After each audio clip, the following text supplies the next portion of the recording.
O governador do estado de São Paulo, Tarcísio de Freitas, oficializa a privatização da Sabesp e diz que saneamento básico vai chegar a toda a população. Kamala Harris é a preferida entre os democratas para concorrer às eleições americanas. Atletas de todos os cantos do mundo chegam a Paris para disputar as Olimpíadas. Distúrbio do sono, um problema que atinge grande parte da população brasileira. Fique agora com as principais notícias do Brasil e do mundo. O Brasil News está no ar.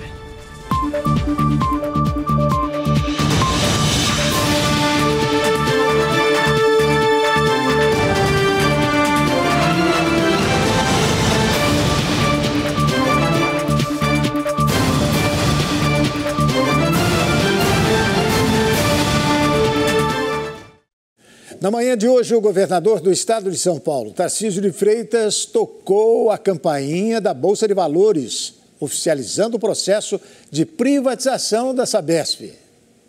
O processo de privatização arrecadou 14,8 bilhões de reais para o estado, 30% do valor adquirido com a venda. Ou seja, 4,4 bilhões servirá para criar um fundo para ser utilizado na redução tarifária e também em situações de emergência ou calamidade pública. O governo Tarcísio alega que com a privatização, a Sabesp receberá um investimento de 66 bilhões até 2029. Antecipará em 4 anos a meta de universalização do saneamento básico no estado e reduzirá a tarifa de água e esgoto. Tarcísio classificou a operação como o maior desafio do seu governo. A vice-presidente dos Estados Unidos, Kamala Harris, é a favorita entre os democratas para concorrer às eleições americanas no lugar de Joe Biden. A vice-presidente dos Estados Unidos, Kamala Harris, consolidou a sua posição como favorita para enfrentar Donald Trump nas eleições presidenciais de novembro. Na segunda-feira, a equipe de Harris informou que ela arrecadou 81 milhões de dólares para a campanha nas 24 horas desde que Joe Biden desistiu da corrida à reeleição e apoiou a vice-presidente. Trata-se de contribuições feitas por pequenos doadores e, segundo o comunicado, é a maior arrecadação de fundos realizada em um dia por um candidato em toda a história dos Estados Unidos. Harris, de 59 anos, também continuou obtendo respaldos importantes do partido. Pelo menos 7 governadores já apoiaram, alguns deles considerados potenciais adversários, como os da Califórnia, Michigan, Illinois e Wisconsin. Também na segunda-feira se uniu a ela uma democrata muito influente, a ex-presidente da Câmara dos Representantes, Nancy Pelosi, que afirmou ter total confiança em Kamala para levar os democratas à vitória nas eleições de 5 de novembro. A vice-presidente não mencionou as eleições no seu primeiro discurso, desde domingo, proferido na Casa Branca enquanto Biden se recupera da Covid-19 fora de Washington. Em vez disso, Harris elogiou a honestidade e integridade de Biden.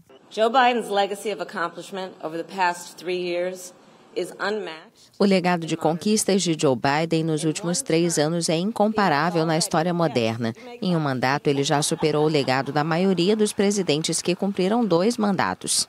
In one term, he has already surpassed the legacy of most presidents who have served 2 terms in office. Em apenas 8 dias, a corrida à Casa Branca conheceu 2 grandes reviravoltas históricas que abalaram as eleições.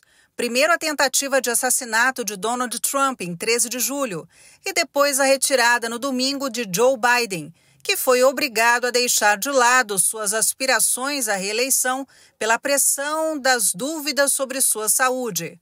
Os democratas devem eleger oficialmente seu candidato na convenção, que será realizada em Chicago a partir de 19 de agosto, mas é possível que antes dessa data, Kamala Harris obtenha todo o apoio necessário para a candidatura. Pois é, e a análise do cenário das eleições americanas agora você vai acompanhar com o nosso comentarista, Ney Gonçalves Dias. Da indefinição para a esperança.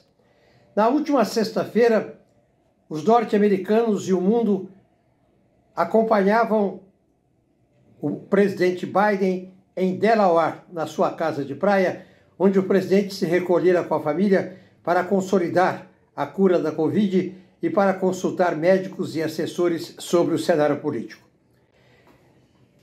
O Partido Democrata e o mundo sabiam que o estado de saúde do presidente poderia se agravar no plano cognitivo, o que favoreceria a vitória do candidato opositor. Na segunda-feira, surgiu a esperança. Biden disse que não concorrerá num gesto nobre e honrado para o povo americano. O presidente disse que não concorrerá às eleições e que apoiará Kamala Harris. Tudo mudou, o cenário mudou. Para que você tenha uma ideia, entre segunda e terça-feira, a Kamala Harris conseguiu ser uma candidata a uma convenção partidária que teve o maior apoio antecipado da história americana. Ela recebeu o apoio de Pelosi, Nancy Pelosi, a ex-poderosa presidente da Câmara dos Deputados.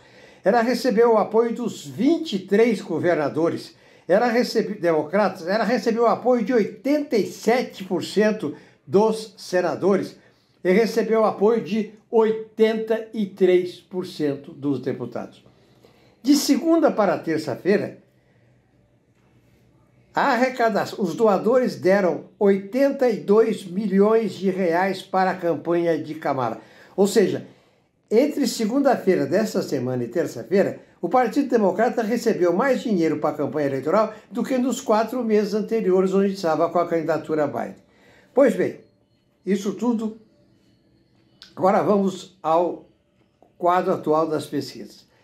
As pesquisas que foram feitas até agora dão uma espécie de empate técnico. Ela não era candidata, agora ela é candidata. As pesquisas americanas davam um empate técnico. As pesquisas davam uma vitória de empate técnico para Trump com 47% e davam a ela 45%. Isso num início de jornada de especulação. Pois bem, vamos agora analisar quem é Kamala Harris. Primeiro, é a primeira mulher negra a ser vice-presidente dos Estados Unidos. Segundo, é a primeira mulher negra a ser candidata ao mais importante país militar e econômico do mundo. Terceiro, é uma mulher preparada tecnicamente para a campanha. E dotado com aproximadamente 86 bilhões de neurônios, o cérebro compõe o sistema nervoso central e garante as ações voluntárias e também involuntárias, como ler, falar, andar. Vamos entender agora melhor a potência dessa grande máquina humana com a neurocientista comportamental Bruna de Mantas. Esse órgão incrível que é dono de todos os nossos comportamentos, eu quero falar exatamente da capacidade dele de mudar e se adaptar, que a gente chama de neuroplasticidade. Essa grande capacidade diz respeito ao movimento biológico que permite que as nossas experiências e aprendizados sejam capazes de reorganizar os nossos caminhos neurais. E ao contrário do que muita gente pensa, a neuroplasticidade não tem idade. E sim, é muito possível ensinar truque novo para cachorro velho. Isso significa que, independentemente da idade, a gente pode continuar a desenvolver nossa capacidade cognitiva e melhorar a nossa saúde mental. Mas isso exige que a gente dê para o nosso cérebro o aprendizado, que é a matéria-prima dessa mudança, de maneira constante durante a nossa vida. Ou seja, o segredo para manter um cérebro neuroplástico é não se acomodar com o que a gente já sabe fazer e constantemente se experimentar no novo. Seja só trocando a mão com qual você escova o dente, estudando um novo idioma, se experimentando numa atividade nova. Vale tudo, desde que você se dedique. O nosso cérebro é maravilhoso, gente, e nunca é tarde para investir no nosso desenvolvimento mental e no nosso bem-estar. Vamos aproveitar esse dia para celebrar essa capacidade única, buscando maneiras de manter o nosso cérebro ativo e saudável. E você sabia que grande parte da população brasileira possui algum tipo de distúrbio do sono? Mas o problema não é só a sonolência ou irritação durante o dia. Diversas doenças são detectadas a partir desses sintomas. As pessoas, em geral, não têm ideia de quão é importante que a gente durma bem. Porque quando a gente dorme, por exemplo, é onde a gente se regula emocionalmente, é no momento em que a gente melhora a nossa condição física, nossas memórias estão se fechando, é quando a gente também tem o sistema imunológico sendo recriado, então quer dizer, até o nosso crescimento, tudo acontece quando a gente dorme. Por isso que o sono é fundamental para a nossa saúde e para a nossa qualidade de vida. Uma pessoa que dorme melhor, ela tem mais bom humor, por exemplo. E dentre os distúrbios de sono mais comum que a gente tem, são a apneia, né, que seria o ronco, aquele sono inquieto, e também a insônia. Mas a gente tem vários outros, como o sonambulismo, paralisia do sono, a perna inquieta. O ideal é que a gente entenda que está dormindo mal e procure realmente o tratamento. O diagnóstico, normalmente, costuma ser muito simples. Mas se você está tendo dificuldade para dormir, se você está tendo insônia, problemas, eu recomendo que você procure um profissional, faça um exame, em último caso talvez até use medicamentos, não para você ser dependente deles, mas para você aprender a dormir bem, porque o sono é importante para a sua vida. Só para você ter uma ideia, uma pessoa que fica sem dormir por 10 dias, ele pode ter um problema fatal, ele pode vir a morrer. Então o sono é muito importante para a sua mente, para o seu corpo e para a sua regulação emocional. Um estudo publicado pela Fundação Oswaldo Cruz revelou que aproximadamente 72% da população brasileira sofre com distúrbios do sono. Alguns dos problemas mais comuns é a insônia, seguida da apneia do sono. De acordo com a Associação Brasileira do Sono, ABS, nos casos crônicos, a duração média da insônia é de 3 anos. Pode estar presente entre 56% a 74% dos pacientes no decorrer do ano, e em 46% deles de forma contínua, o que pode implicar em riscos para o desenvolvimento de outras doenças. E as estrelas do esporte mundial já chegaram em Paris para os Jogos Olímpicos. O evento terá início agora, nesta sexta-feira. A Vila Olímpica, localizada em Seine-Saint-Denis, no subúrbio de Paris, vai ficando cada vez mais cheia. As estrelas do esporte mundial já chegaram por lá. Simone Biles, destaque da ginástica artística dos Estados Unidos, volta às Olimpíadas depois de tratar da saúde mental. A esportista teve que se retirar da final de Tóquio 2020 e de 4 finais individuais subsequentes para tratar do assunto. Recuperada e de volta às competições, Biles é novamente uma das favoritas a acumular medalhas nos Jogos Olímpicos. Os tenistas Andy Murray, da Grã-Bretanha, e o espanhol Carlos Alcaraz também já estão presentes na Vila Olímpica. Murray conta com a experiência, já que vai disputar sua 5ª Olimpíada, enquanto Alcaraz é o mais novo fenômeno do tênis masculino mundial. A Vila dos Atletas conta com 82 prédios, 7.200 quartos distribuídos em uma área de 300 mil metros quadrados e tem a estimativa de receber 14.500 pessoas no auge dos Jogos. Uma briga de casal terminou com uma suíte de motel destruída e prejuízos chegaram a R$3.000. Um casal foi preso após se envolver em uma briga que resultou na destruição de uma suíte de motel em Contagem, na região metropolitana de Belo Horizonte, nesta segunda-feira. O prejuízo para o estabelecimento ficou em torno de R$3.000. De acordo com a polícia militar, a gerente do motel acionou as autoridades, alegando que um casal havia dado entrada no estabelecimento às 18h23 de domingo. Na manhã desta segunda-feira, a mulher de 32 anos ligou para a polícia e, quando os funcionários foram verificar o que havia acontecido, se depararam com a suíte quebrada. Segundo os PMs, a mulher disse que estava separada há 3 meses do companheiro. Ambos foram ao motel e consumiram bebida alcoólica e acabaram discutindo. A mulher relatou que chegou a pedir a presença de um funcionário do motel na suíte, mas como ninguém apareceu, ela quebrou a porta para conseguir sair. O homem de 63 anos teria ficado nervoso e quebrado outros itens. Ela falou que o idoso havia usado crack e agredido com chutes e puxões de cabelo. O homem, por sua vez, alegou que foi agredido com garrafadas pela mulher.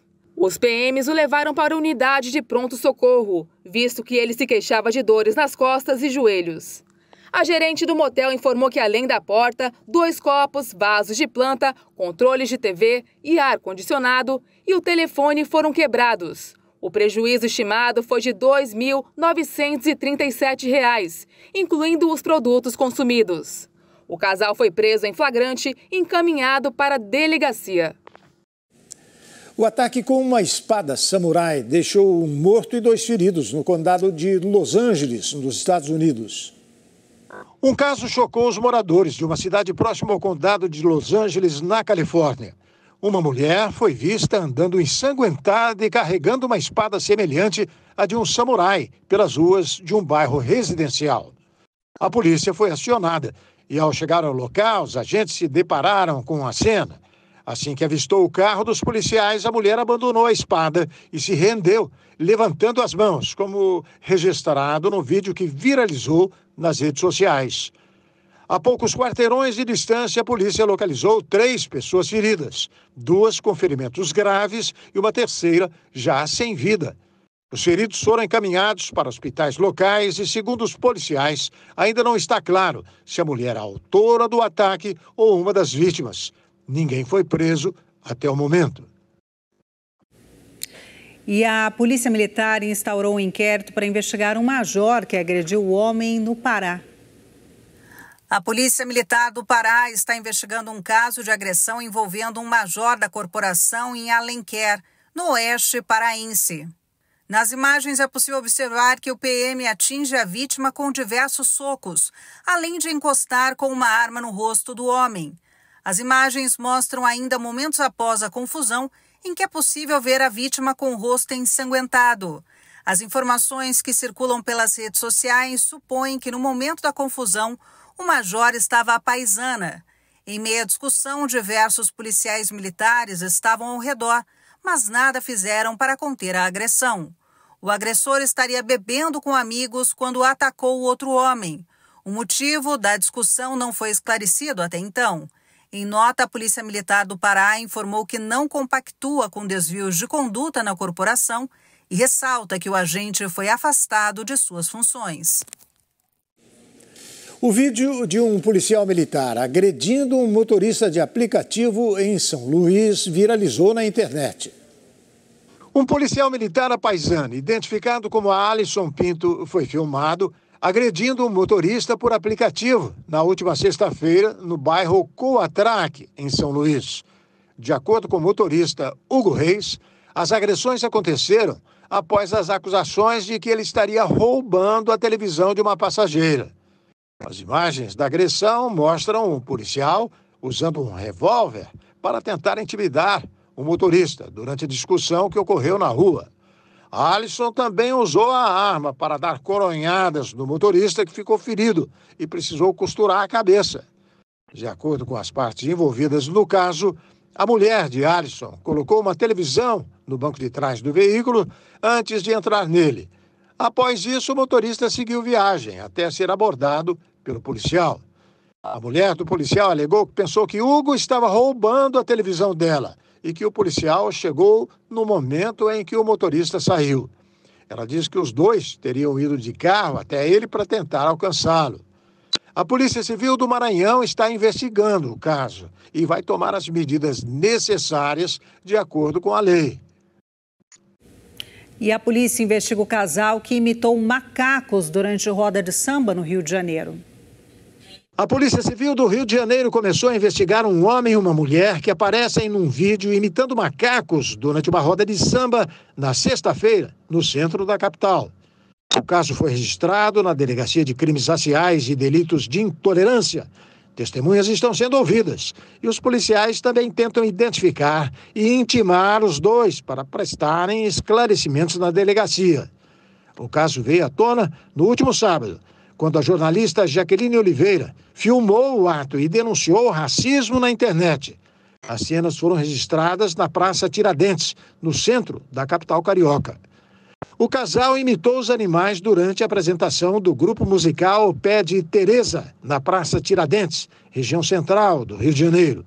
Nas imagens, o homem, a mulher, andam em círculos, fazem gestos de coçar a cabeça e imitam sons de macaco. O grupo Pede Teresa disse que seguirá com denúncia até as últimas consequências. Racismo é crime e não vamos tolerar, afirmou o grupo musical em post no Instagram. E um homem com uma granada causou pânico em uma tentativa de roubo em Copacabana. A Polícia Militar conteve nesta última sexta-feira uma tentativa de assalto a uma casa lotérica em Copacabana, zona sul do Rio de Janeiro, que resultou em tumulto e pânico nas ruas do bairro. Durante a ação, 2 assaltantes entraram em confronto com os policiais. Um dos criminosos conseguiu fugir, enquanto o outro, que portava uma granada, foi atingido por disparos e preso. Uma mulher que estava passando pelo local foi ferida durante a troca de tiros e rapidamente socorrida pelo SAMU.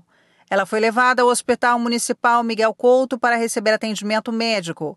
O caso foi registrado na 12ª Delegacia de Polícia de Copacabana e está sendo investigado pela Polícia Civil para identificar o suspeito foragido e esclarecer os detalhes do crime. Uma criança de 4 anos caiu num buraco de 4 metros de profundidade no interior de São Paulo. Um menino de 4 anos caiu num buraco de 4 metros no último sábado em Indaiatuba, São Paulo. A criança brincava com amigos num terreno em obras que fica em frente à casa onde ocorreu uma festa, quando caiu no buraco, que é de sondagem e possui 50 centímetros de diâmetro. O resgate contou com o auxílio dos bombeiros e policiais militares. Foi necessário ainda contar com a ajuda de uma retroescavadeira para cavar a lateral do buraco e retirar o menino de lá. Nas imagens da Polícia Militar é possível ver que Ravi foi retirado com uma corda e equipamentos de segurança. A proteção foi colocada nele após os bombeiros abrirem uma vala ao lado do buraco e conseguirem acessar o local onde o menino ficou preso. A operação de resgate durou 3 horas. Sem ferimentos, o menino foi encaminhado pelo Serviço de Atendimento Móvel de Urgência ao Hospital Augusto de Oliveira Camargo, de onde recebeu alta ainda na noite deste sábado. Belo trabalho do Corpo de Bombeiros, ainda bem que essa criança saiu sem ferimentos depois de 3 horas ali. E um acidente entre 2 carros e um caminhão matou 6 pessoas na rodovia de Rio Pardo, no Rio Grande do Sul. 6 pessoas estavam no mesmo veículo. O Palio em que eles estavam foi atingido na traseira por uma SVU, na altura do quilômetro 186 da BR-471, informou a Polícia Rodoviária Federal. Os 2 carros invadiram a pista contrária, onde um caminhão seguia em direção a Santa Cruz do Sul. O Palio bateu de frente com a carreta que transportava um contêiner. Segundo a Polícia Federal, a rodovia estava em condições razoáveis. O motorista que causou o acidente não fez o teste do bafômetro porque foi levado ferido para um hospital antes da chegada da polícia. O motorista da carreta também sofreu escoriações. Ele realizou o teste do bafômetro que não acusou o consumo de álcool. 4 homens e 2 mulheres foram arremessados do veículo e morreram no local do acidente. A polícia ainda não identificou os corpos. Um balão caiu e deixou uma moto presa numa fiação de alta tensão. Foi na zona leste de São Paulo. Um balão que caiu na madrugada desta segunda-feira, na rua Alto Belo, no Aricanduva, zona leste de São Paulo, pegou fogo e atingiu imóveis e uma creche. Antes ele havia passado por Itaquera, também na mesma região, onde arrastou e tombou um carro na rua Jaguaruna e ergueu uma moto, suspendendo ela até a fiação elétrica aérea de um poste na Avenida Pires do Rio. O Corpo de Bombeiros foi acionado por volta das 3 horas para apagar um princípio de incêndio numa residência. A Enel, empresa responsável pelo fornecimento de energia elétrica, informou que 95% dos imóveis afetados pela falta de luz tiveram eletricidade restabelecida. A Polícia Civil deverá investigar o caso para identificar os responsáveis pelo balão.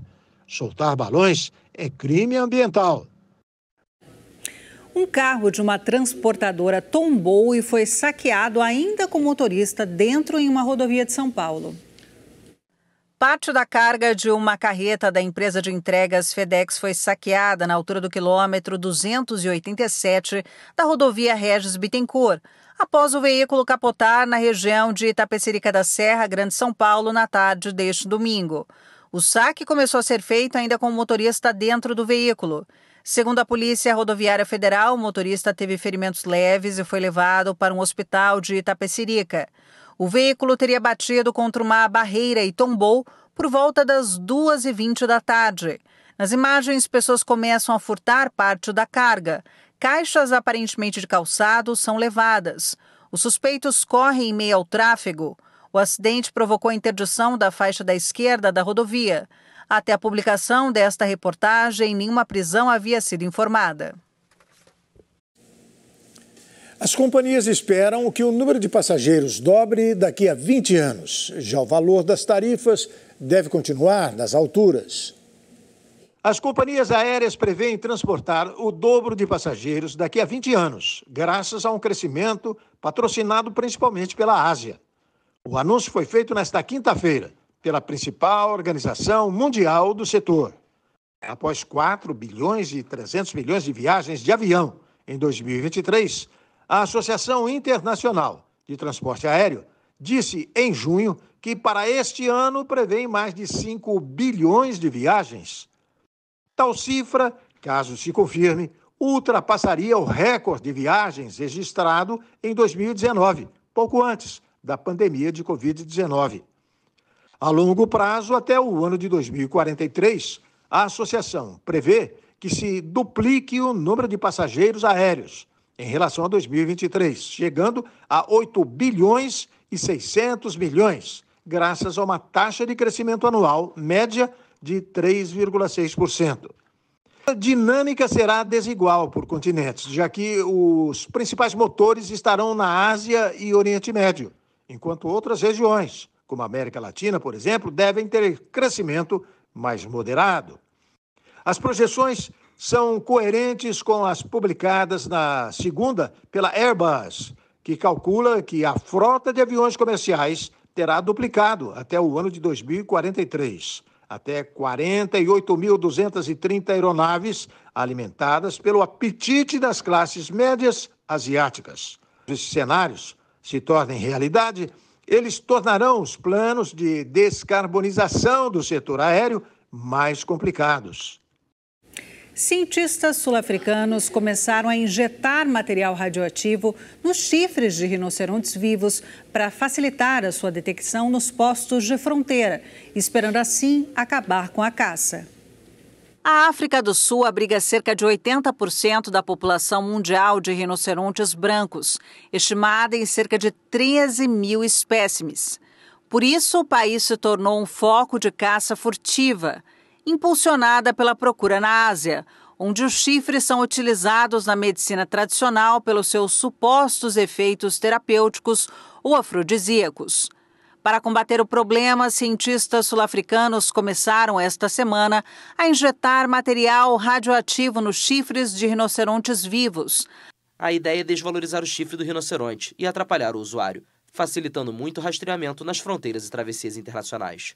A savana do orfanato de rinocerontes abriga principalmente animais jovens, cujas mães foram caçadas ilegalmente. O local, cujas coordenadas não são reveladas, fica na província de Limpopo, no nordeste do país. Tentamos envenenar os chifres, não funcionou. Remover os chifres também não funciona, nada funciona. Mas o material radioativo não pode ser destruído, não pode ser jogado fora. Isso petrifica as pessoas, é radioativo. O caçador sente que precisa fugir e é isso que queremos. O material radioativo torna o chifre inútil e essencialmente tóxico para consumo humano. Também possibilita o rastreio nos aeroportos. A operação é realizada com tranquilizantes enquanto o rinoceronte dorme. Não há dor para o animal. A radioatividade permanece ativa por 5 anos, o que é mais barato do que retirar o chifre a cada 18 meses. A dosagem tem um nível bastante baixo, baixo o suficiente para não causar nenhum impacto negativo no animal. O governo sul-africano admitiu em fevereiro que, apesar de seus esforços, 499 rinocerontes foram mortos em 2023, a maioria em parques nacionais. O número representa um aumento de 11% em relação ao ano anterior. O projeto piloto envolve 20 espécimes que receberão uma dose forte o suficiente para ativar detectores instalados em todo o mundo. No mercado clandestino, o preço dos chifres por peso compete com o ouro ou da cocaína. Muito bem. E a gente vai agora ao vivo conversar com nossa repórter Viviane Calazans, que está na maior feira de panificação e confeitaria e traz agora todas as novidades para a gente. Boa noite, Viviane. Tem muita coisa boa por aí. Olá, boa noite, Hermano. Boa noite, Thalita. Boa noite, pessoal de casa. Vocês estão me ouvindo? Claro. Perfeitamente. Alto e bom som.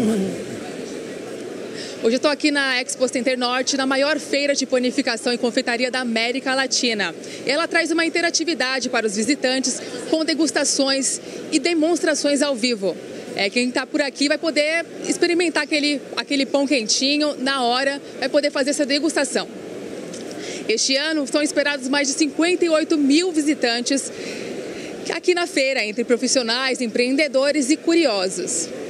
A 29ª edição dessa feira, ela conta com 480 expositores e mais de 800 marcas divididas em 3 pavilhões. Isso daqui está enorme, pessoal.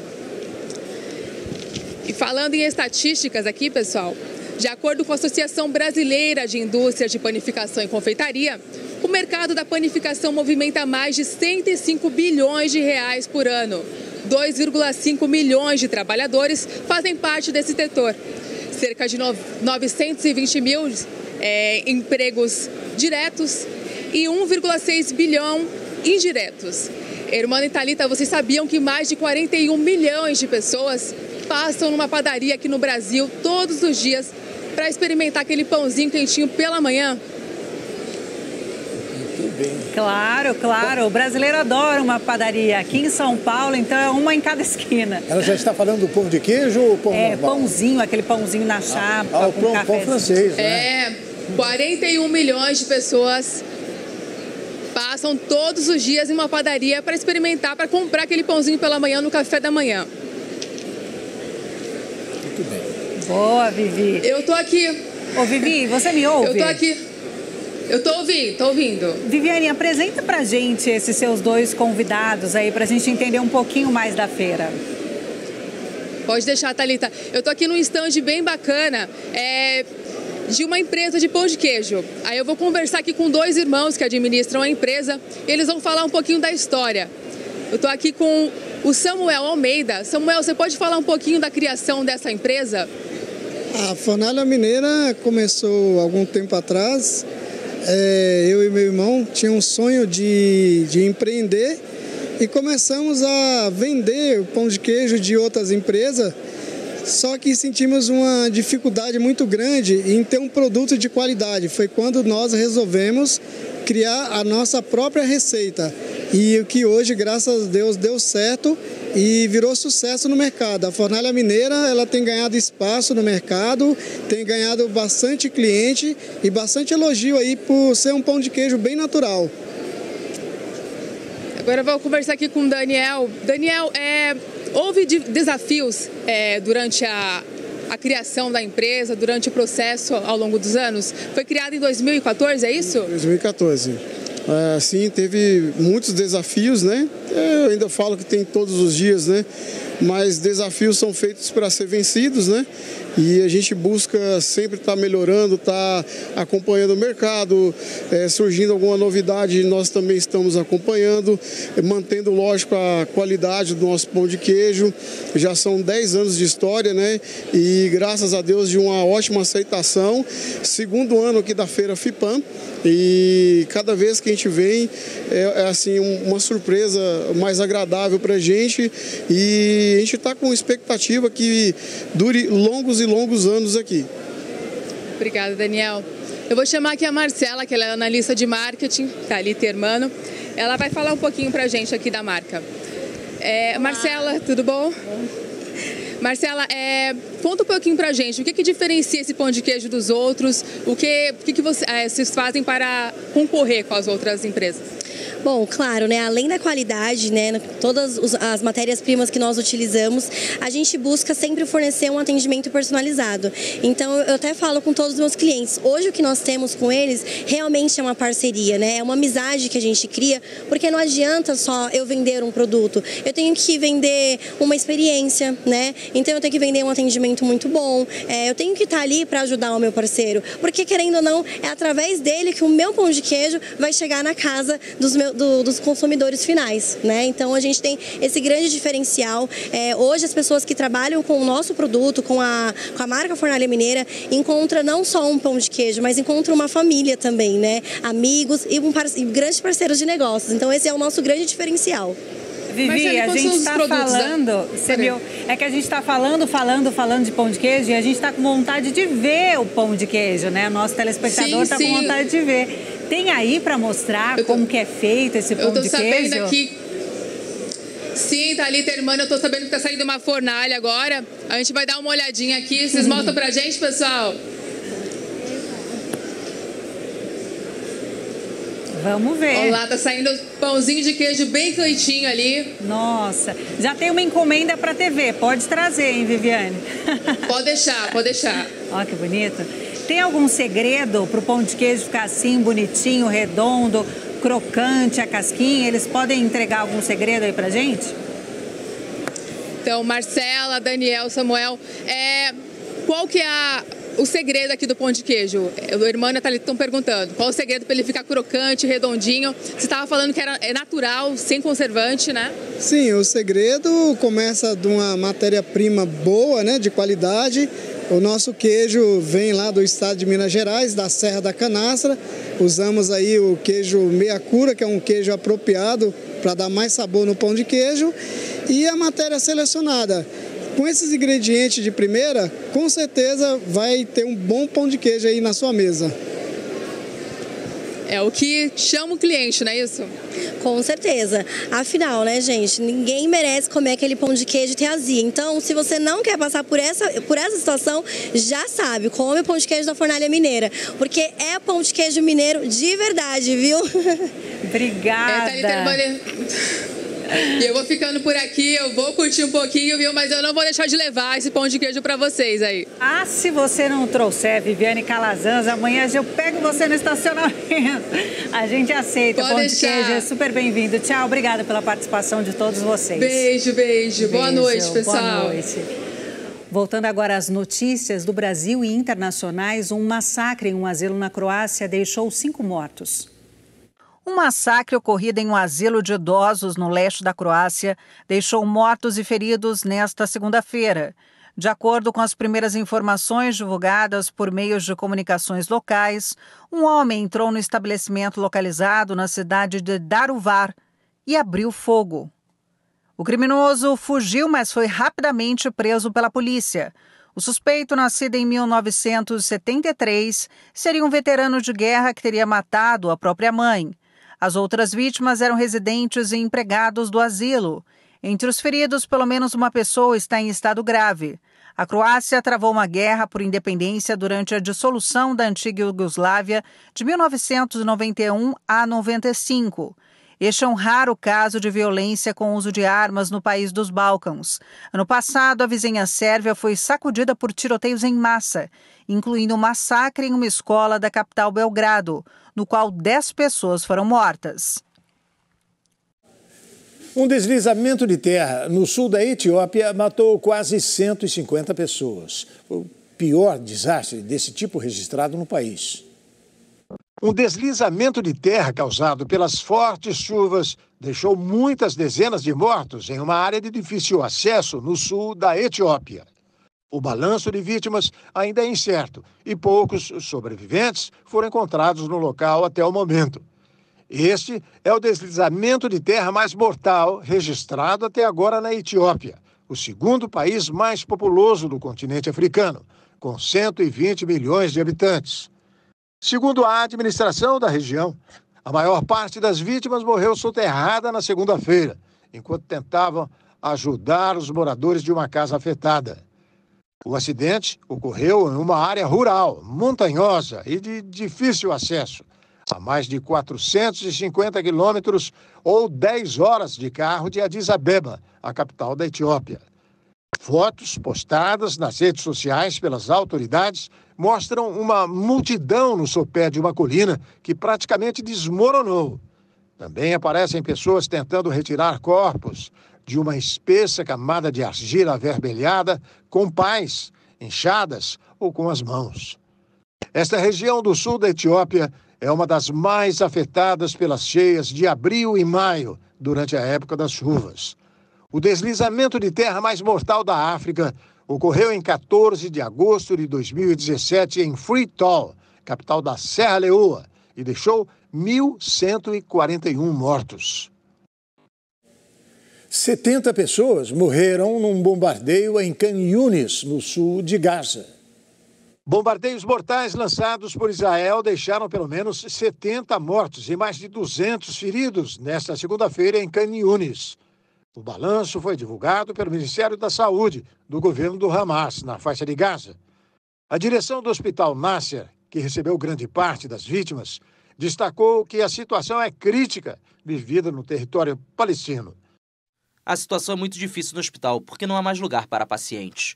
Não há espaço nas salas de operação. Há falta de suprimentos médicos, então não podemos atender nossos pacientes. Não podemos salvar nossos pacientes civis. A situação tornou-se cada vez mais difícil, cada vez mais crítica. Mas, em um comunicado, afirmou-se que soldados e tanques atingiram e eliminaram terroristas da área, detalhando que suas forças alcançaram mais de 30 infraestruturas terroristas em Khan Yunis. O texto acrescenta que aviões atingiram também um depósito de armas, postos de observação, túneis e estruturas utilizadas por combatentes do Hamas. Desde cedo, militares israelenses instaram os palestinos a deixarem o leste da cidade, diante da previsão de novas operações contra o grupo islamista. Centenas de pessoas consentiram com os avisos e partiram da área. Estávamos alegremente preparando o café da manhã para nossos filhos, pois estávamos seguros há um mês, logo antes de sermos atordoados por granadas, panfletos de advertência e mártires nas ruas. Saímos em pânico. Você pode ver como as pessoas se parecem, olhar para a multidão. Estamos sendo deslocados pela 14ª ou 15ª vez.